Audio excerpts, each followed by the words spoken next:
Hi there, and welcome to this second video in this series on how to get from ideas to execution to finished, polished piece. I'm Cameron, I'm the guy behind Motion Science, and I decided to put together this training series because I wanted to show you how I go about this process, how I go through this workflow to create from idea to execution.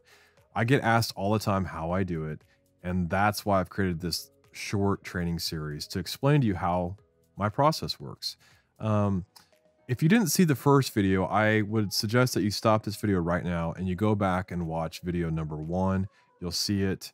I start with that. I start with the creative brief. I start with how I start looking for reference and inspiration, how I start putting a simple design together.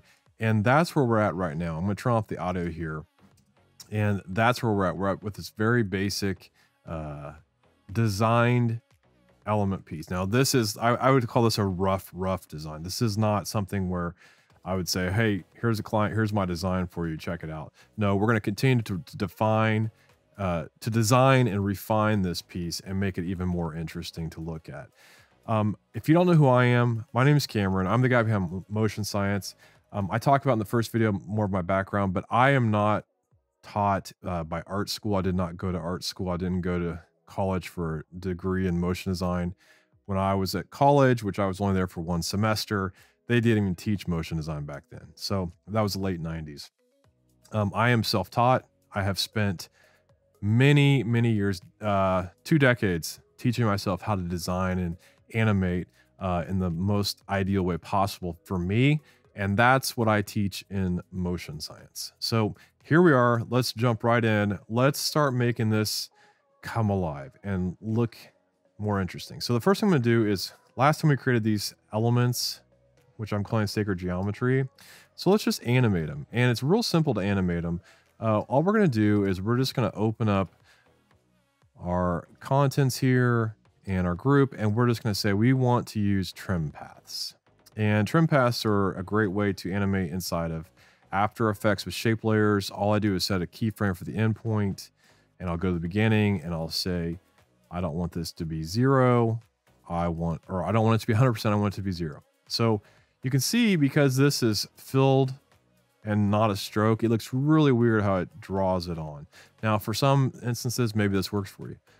This is not going to work for what I want to do. So what I want to do is I want to select my layer, go to fill. I want to turn it off, and I want to go to stroke, and I am going to turn it on. If I can do that, I'm going to open up the contents here. And we are going to, there's our fill. So we're going to add a stroke. So where is our stroke? There it is. Boom, stroke. And you can see, there's some space in between the strokes. So that, I mean, it may work for you. It may not.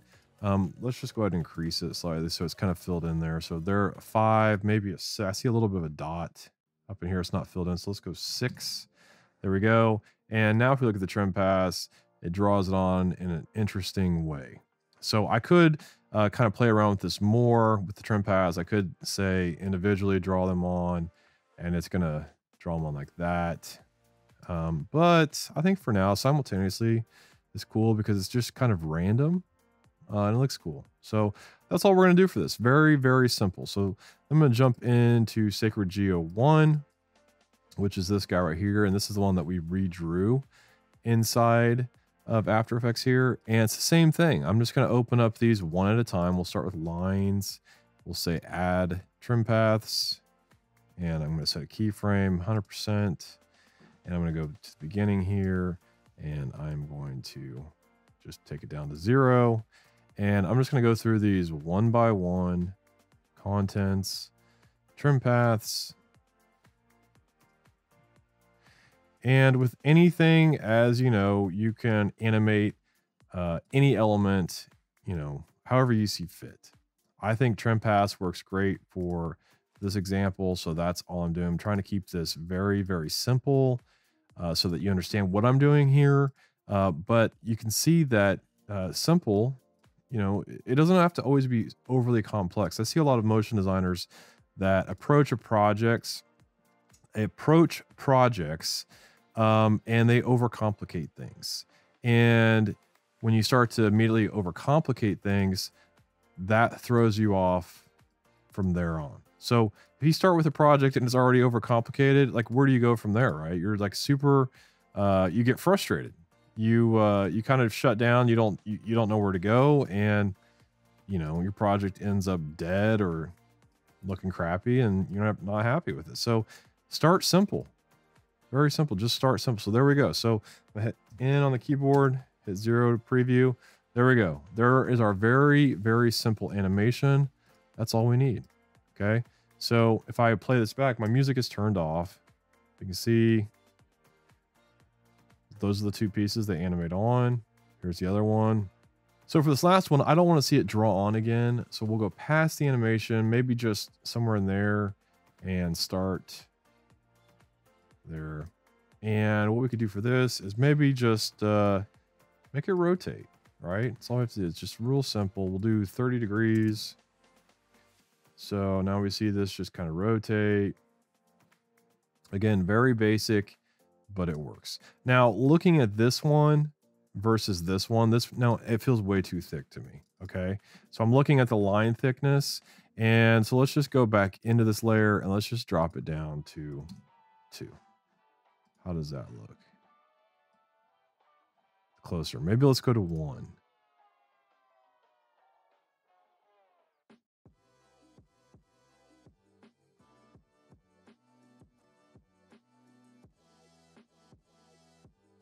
Okay, so that's looking a little bit more interesting. So now let's add even more interest to this. Let's add a camera, okay?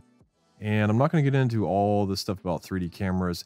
If you haven't seen my series on the 3D camera techniques, I definitely invite you to check that out. You can find it on YouTube.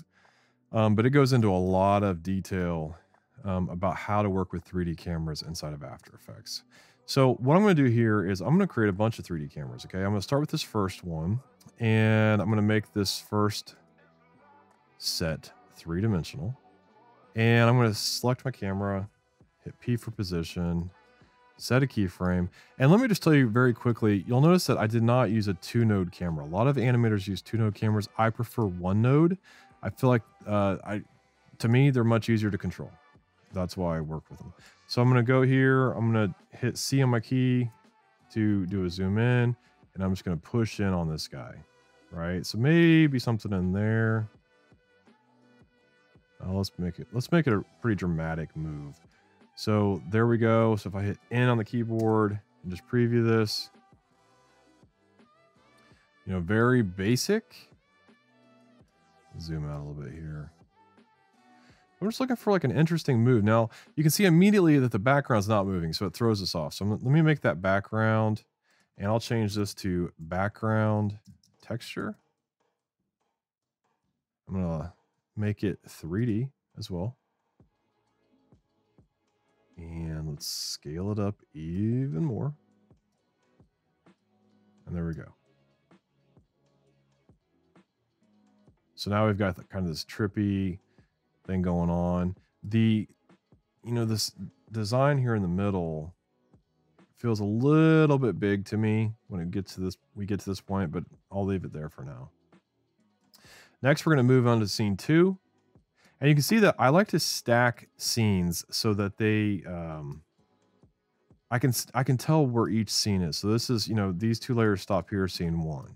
So we have got 2 layers here. This is scene 2. And you can see it helps me keep things a little bit more organized. You could go in, you could start color changing these different layers, and that's going to help you keep even more organization going on, but this works for me for now.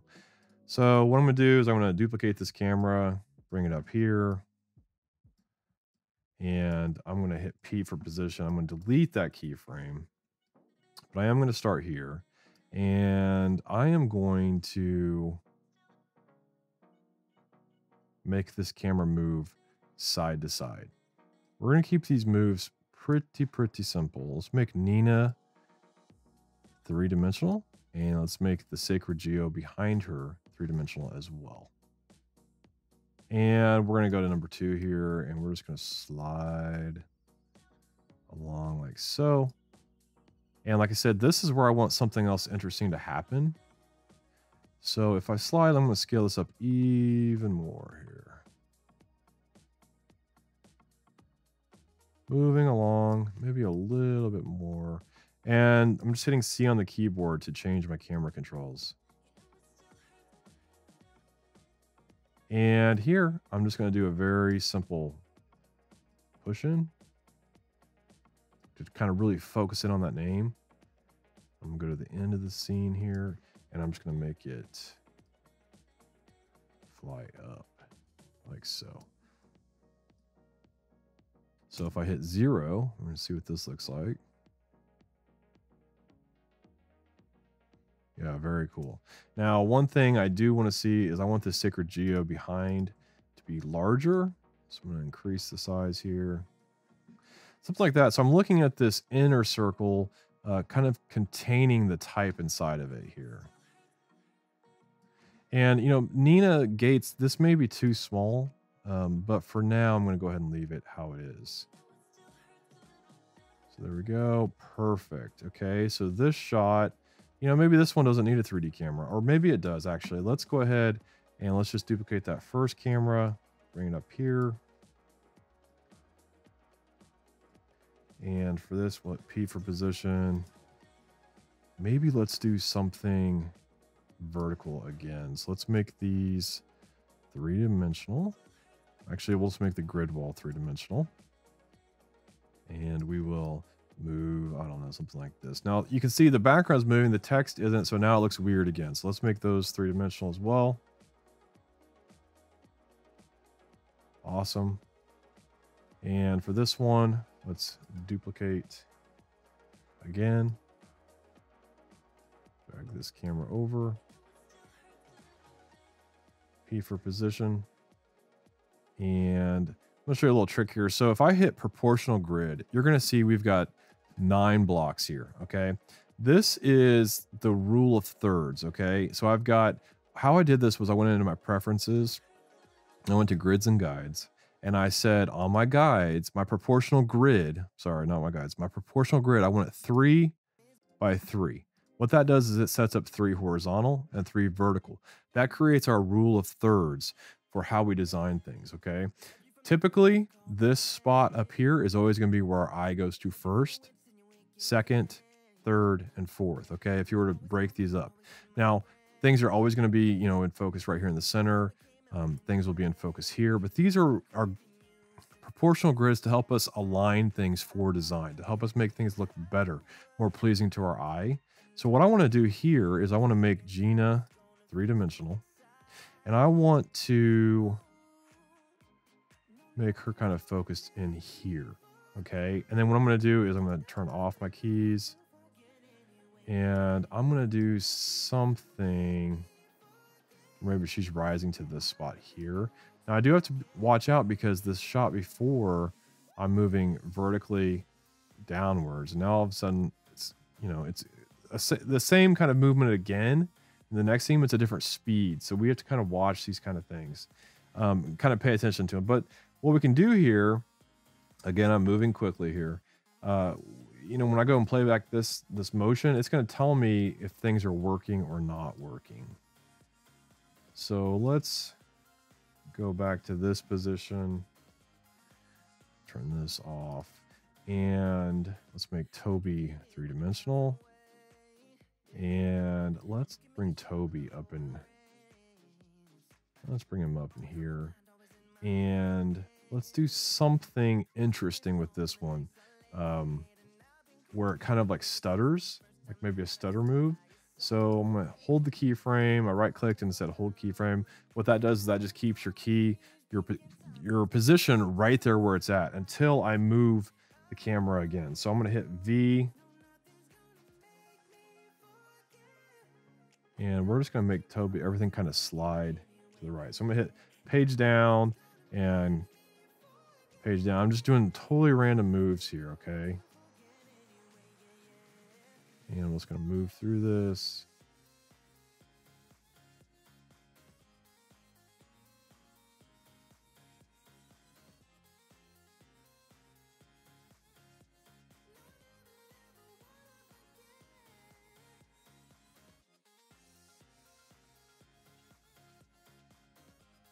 Make it move a little bit more here. Have a bigger jump.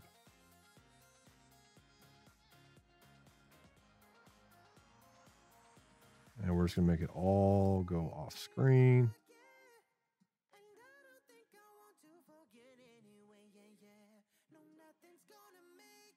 So if I preview this, you're going to see what happens here. Since these are all hold keyframes, watch what happens. So it has that very jerky kind of stuttery feel to it. It's a steppy feel. Again, I'm going to make Sacred Geo stutter as well. Actually, we're going to keep it where it is. That's kind of different. So what I would do now is I would back all this up and I would preview the whole thing with audio here.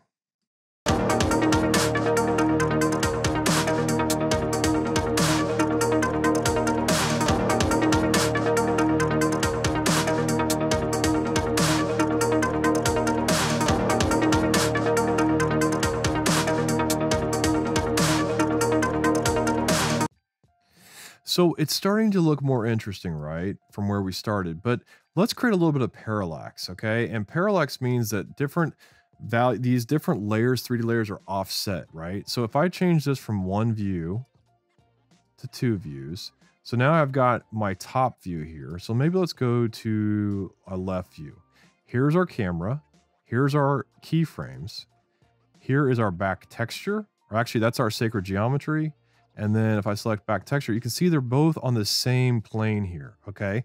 So let's just say, let's bring, let's move the background. Let's move it back. Okay. So I'm selecting Z, I'm moving it back. If you look in this window here, you're going to see it moving back as well. And all I'm doing here is I'm creating some separation. Okay. I like to typically work, I'm kind of ADD with my numbers. I like to have things, even numbers. So I'm gonna make this 1,000. I'm going to scale it back up so that it fills the frame. So there we go. And then I am going to also bring the sacred geometry. I'm going to, let's bring it in the middle. So let's make it 500. So now we've got our texture back here at 1,000. We've got our sacred geometry at 500, and we've got our text at 0. Okay. I'm going to select this first instance of sacred geometry here in the first scene. I'm going to move it back 500 as well. And then let's go to our last instance here. And we need to, let's make it 3D. And let's make it 500 as well. And then what else do we have? We have our code, our hacker text here, which we could make it, let's just say, we'll take it back in space to 500. And we'll make this one 500. And now, let's go back to one view here and let's preview this.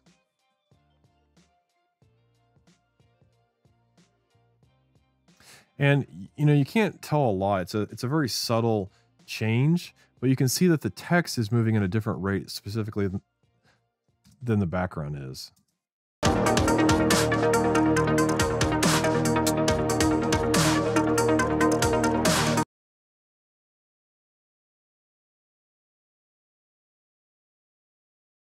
So it's definitely getting much more interesting to look at. One thing that's really bugging me from watching this is we start with Nina Gates being centered. So let's say that she's a little bit more important. She's the first name. So she is, it's okay to have her centered. This version of Gina Black works really well. I like how she's offset. This one with Toby being back centered again, I don't like. So I'm going to take Toby and I am going to bring Toby down on this line in here, like so. And then I'm also going to take this sacred geometry, and I don't like just seeing that entire piece of sacred geometry in the screen. It's okay to, like, you know, cut graphic elements off. We don't have to always see 100% of the graphic elements. So if I take the scale here and I just scale this guy up, you know, maybe something like that. Maybe it's just something we're seeing, just pieces of it. And I'm also going to go ahead and just drag it down. So maybe we're just seeing the top part of it.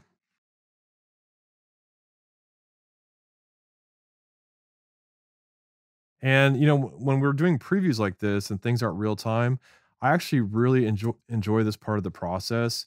as it's loading the preview into my memory here on the computer, because I can see things, frame by frame by frame, and I can actually start to notice things more versus in real time.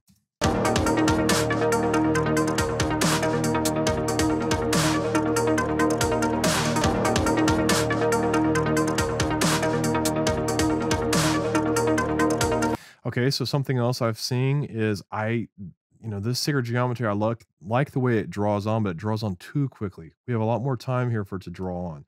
So let's just double click here. Let's select everything by hitting Command A. I am on a Mac. I'm hitting U on my keyboard, and I'm just going to go ahead and drag this out. So it just takes a little bit longer to get there. And looking at this first scene, I think it might be interesting to flip this guy around. So let's rotate him 180 degrees. So now he's upside down, a little bit more interesting to look at. Maybe even scale this guy up a little bit here. And I'm just nudging with my arrow keys.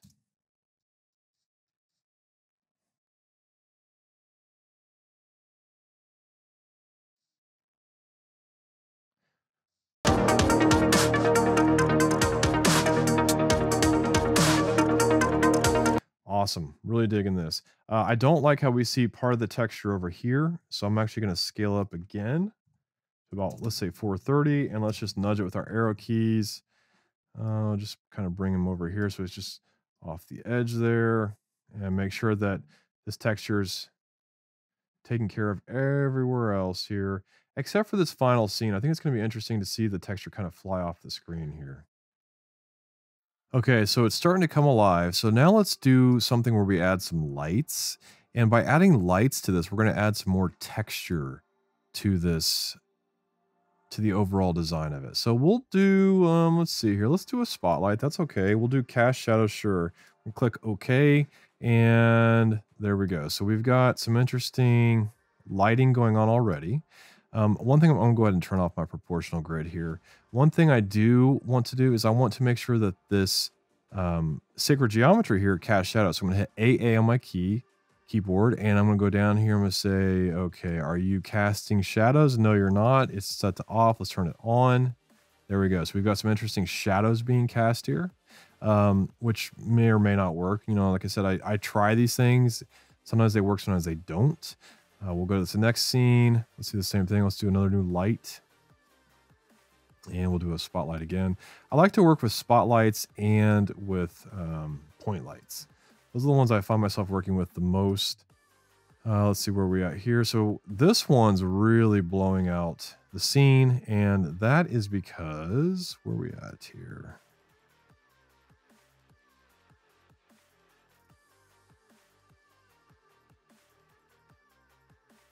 And that's because this first spotlight is being carried over into this scene. I like to work with individual lights if I'm working with like what I call individual scenes, which is what these are. Okay, so here we have the next light, and we are going to go into Nina, and we're going to turn on cast shadows for Nina. There she is. Works for me. Sacred Geo, we're going to cast some shadows there as well. That's interesting. Now I'm looking at this. It may not work with the Sacred Geo because I want the Sacred Geo to actually be kind of part of the background, part of the background texture. And with it casting a shadow, it looks like it's separated so much. So we're actually going to go back in here, and we're going to turn off the cast shadows.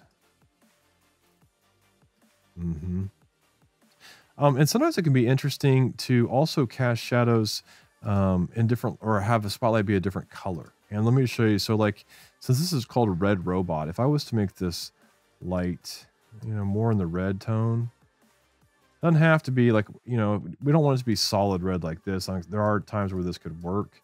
But just kind of more in that kind of like pinkish tone, something like that is kind of interesting. I also like to play around with lights. Like I said, if a spotlight maybe is not quite right and I want to try making it a point light, that's okay too. I do like the more vignetting going on the edges here. I don't like how this part of the sacred geometry is so dark though. So a way to fix that is to bring the cone angle up, right? Something like so. And maybe even bringing the light a little bit further away. So that's going to create like a harder shadow on the background there, which is kind of interesting. So maybe something like so. Let me duplicate this one because this one seems to be working pretty well. And I'll bring it onto this next scene here. So now we're losing some of that hacker text. You can tell that it's not quite as visible anymore. So something like this, maybe I'd go in and I'll change it to overlay. So now it's a little bit darker in there. I might also go in and try changing the color of the font, something like red, just to see. It may work, it may not work. There's nothing wrong with experimenting with this kind of stuff. I'm also going to scale these up so they fill the frame a little bit more.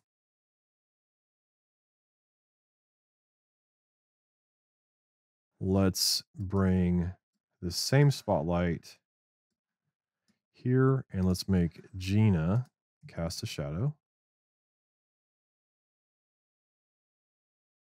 And we'll try and carry across the same spotlight at the very end here.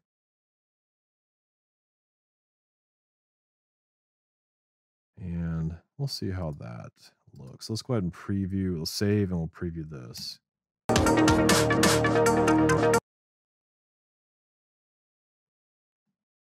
And again, I like to watch this kind of frame by frame action to see if things are working or not working.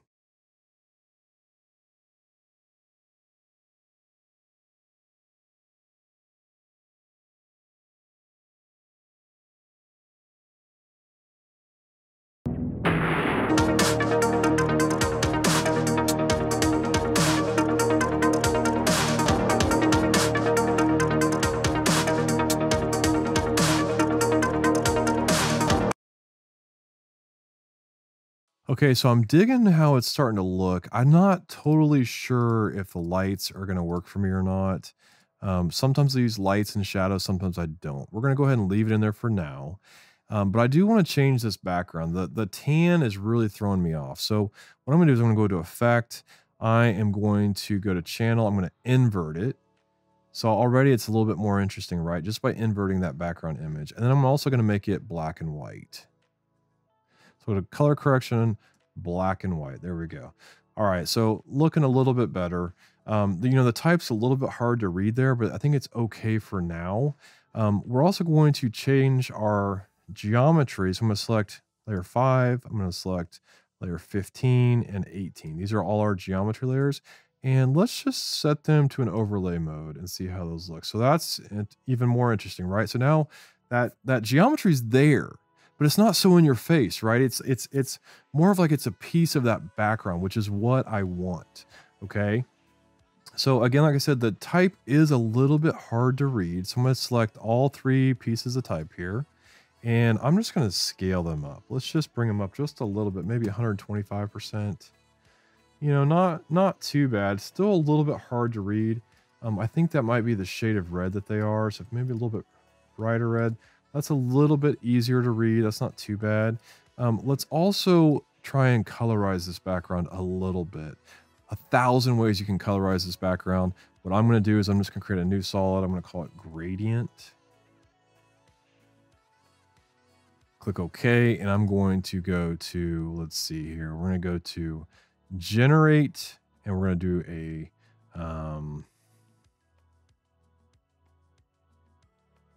gradient ramp.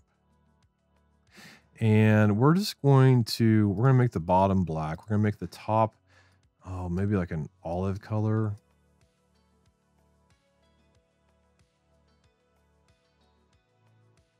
Something like so. And let's just set this to overlay as well. So now that background is much, much darker. The type really pops now. Let's play around a little bit with the position here. So if we bring down the top of this gradient ramp, you can see we're starting to get some real life here. Okay. So now look at how this looks now compared to where it was a minute ago, right? Much more interesting. This also makes me want to select all the type here. And let me just show you a trick here. If I change the color, let's say the type's all going to be yellow. So now I can see on my timeline it's all yellow. If I just want to go to the first one and say, hey, select this label group, it's going to select all 3 pieces of type. And now they're all selected without me having to individually select them. Let's go back again. Let's make it just a slight bit darker again. So perfect. I really like that. Let's just select all of them again, label group, and let's just space them out just slightly. So I'm just taking the tracking here and I'm just going to space them out to maybe like 50. You know, if you're really diving into the typography of a project, you really should take each piece of type separately and, you know, work on the tracking and the positioning of all the letters. A great example is this type right here. You can see that TOB, the spacing between all those is pretty good. The space between the B and the Y is too much. Again, the space between the S and the Y and the K is too much compared to the E and the S, right? So these are things you have to look at when you're really getting down to nitty-gritty design. But for this, we'll leave it as is. Also, I want to bring up this sacred geometry back here. So it's a little bit brighter, okay? And an easy way to do that is just Command D, duplicate it, and there it is, right? So now it's a little bit easier to see. I could go to the first geometry here. Let's see what this looks like. Let's do the same thing with this. Command D. You know, that's actually a little bit too much in my face. I'm going to just bring down the opacity of that one. And let's go to this last one. Where are you at? Right here. And let's just duplicate that one. And let's bring down the opacity of that one as well. Something like that. Let me just check this other one. I think this one still works for me pretty well.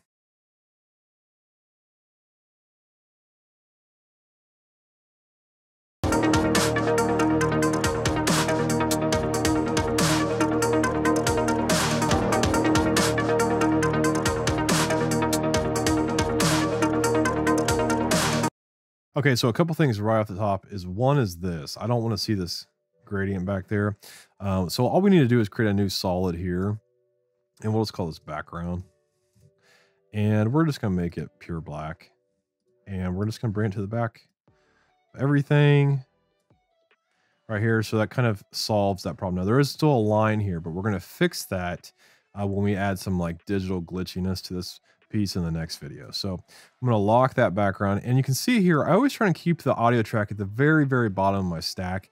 Because once I have the audio track in here, I don't really need to mess with it much. And it just needs to be out of the way. So it's typically always at the very bottom of my stack or at the very top, locked and out of the way. Okay, and the one other quick thing I wanted to do on this was I want to change this grid wall. I just want to change it to, let's try overlay as well. That might make things too dark. Yeah, things got really dark all of a sudden. So I don't want that to be overlay. I'm going to go back to screen. When I add my final color effects to this, I will help kind of, blend in. It'll help blend in this to make it look a little bit better. But one thing I do want to do here is I want to scale this puppy down. So let's do that. Let's bring the position maybe forward in Z space. Now you see when I bring it too much forward, so now the light is getting cut off of this. And I really want to watch that. So let's go ahead and scale it back up a little bit here. Back in space a little bit. But you can see, so right there as I bring it forward, it cuts off even more of that texture, right? So it just depends how much you want to see of that texture in that light. So something like that is pretty interesting. Yeah, I really like that a lot. So that works for me. I'm still not sold on the red type. I think that might have to change a little bit. So I think that works for me. So that's going to wrap up this video lesson on adding some motion into the overall design or overall idea to execution that we have going on here for Red Robot. Okay, so this is the title sequence for Red Robot. It's a motion test sequence for Red Robot. And it's really coming along. It's starting to look really nice. So in the next video, we are going to focus in on adding what I call that final polish, okay? And that final polish is what really brings this piece to life. It's adding those final effects, those final looks, things like that. It's just gonna just bring this piece to a whole nother level. Because if you look at where we started in video 1 compared to this video, this is at another level, right? But watch where we go with video number 3. So that's what we're gonna do. We're gonna move on to the next video. It's coming up to, in a few days, you're gonna see it show up. But in the meantime, I want you to leave me a comment again, just like last time, or send me an email with a question. Let me know, what do you think? What are your questions? What are your concerns? Where do you get caught up? What can I help you solve? What problem can I help you solve with this? Because so many of you have trouble getting from idea to execution. And that's what I'm trying to teach you in this mini masterclass. So please leave me a comment or shoot me an email. Let me know what you think. Until then, I'll see you next time. I'm Cameron, and this is Motion Science.